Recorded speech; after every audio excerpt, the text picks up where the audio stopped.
මොනවද කියනවා මේ වීඩියෝ එක පොඩ්ඩක් බලලා ඉන්නකෝ. මැති ඇමතිතියා ගමේ මාලිමාවට ඡන්දය අරගෙන ප්‍රාදේශ සභාවට ගිය එක පේනවද? මිනිහා මේ ඇවිල්ලා ඔයාලා හම්බෙලා තියෙනවද? ඔයාලා මිනිහා වඳුරනවද? ගම්පා දිස්ත්‍රික්කෙන් පාර්ලිමේන්තුවේ 5 දෙනෙක්ගේ නම් කියන්නේ දන්නේ නැහැ. ඇයි? ජනතාව එක්ක ඒගොල්ලෝ වැඩ කරන්නේ නැහැ. ගම්පහෙන් පාර්ලිමේන්තුව ගිය 5 දෙනෙක් කියන්නලු. කොතනින්ද පටන් ගන්නෙ? මිනිස්සු දන්නේ නැහැනේ පාර්ලිමේන්තුව ගියපු කට්ටිය. හරි. කියන මහත්තයාගෙන්ම පටන් ගන්න. මේ මහත්තුරු ඉතින් ගම්පහනේ මේ මුළු රටම දන්නවනේ. කියන මහත්තයා ඉන්දිකන් රුඩ මොකද්ද? බොරොල්ලු නැත්නම් පස් කපලා රටම දන්නවා. හරි රටම දන්නවා. ගම්පහනේ මේ රටම දන්නවා. ඊළඟට දැඩිකාර භාෂා. ගම්පහේ ආවේ. ගම්පහේ.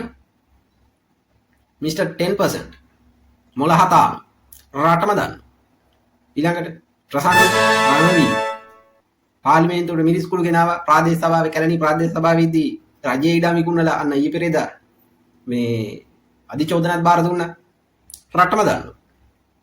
මහින්ද සිංහ රාජ්‍ය නිලධාරීන් ගස් බැඳා සිරසට ගැහුවා සියතට ගැහුවා රටම දන්නවා.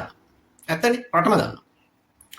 ප්‍රසන්න රණසුංග මහා ඇමතිකාරී ඉන්න කාලේ මේ ව්‍යාපාරිකයන්ට තුවක්කු පෙන්නලා මොකද්ද ඉඩමක ගනුදෙනුවකට වැරදි කරු වෙලා වන්දි එහෙම ගෙවුවා ඈ දැන් අතිට උසිර දඩුවමක් එක්ක ඉන්නේ රටම දන්නවා.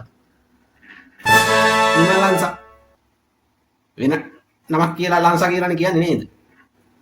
STF එකෙන් ගේ වටලා ඔක්කොම කරලා ඉන්න වෙලාවේ ජනාධිපතිතුමා ඒ කාලේ මහින්ද මහත්තයා ගුවනින් ඇවිල්ලා බදාගෙනනේ වැඩේ ෂේප් උනේ. නිමල් ලංසා රටම දන්නවා. තා කවුද ඉන්නේ? ළඟදී අවුරුදු 16කට ගිය මහත්තයා රම්බුටන් කාලේට පාරේ ආයිනේ තියාගෙන රම්බුටන් කරන උන්ගේ කප්පන් ගත්තා.